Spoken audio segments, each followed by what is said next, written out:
انسان عاجز اتنا ہے کہ خوابوں میں ڈر جاتا ہے، اور متکبر اتنا ہے کہ جاگتے میں بھی اپنے رب سے نہیں ڈرتا۔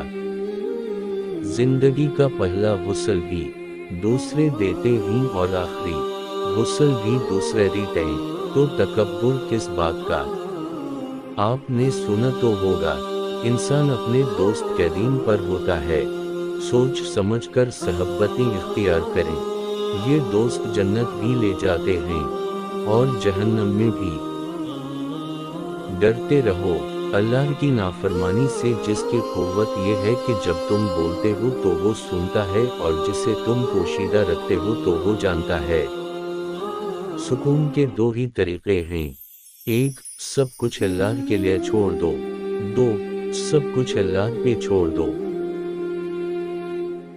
اللہ پر توکل کی حدیں اس قدر وسیع رکھیں کہ اگر آپ کی مانگی گئی دعائیں نہ بھی پوری ہوں تو تب بھی آپ کی عبادت، توکل اور دعاؤں میں کمی نہ آئے۔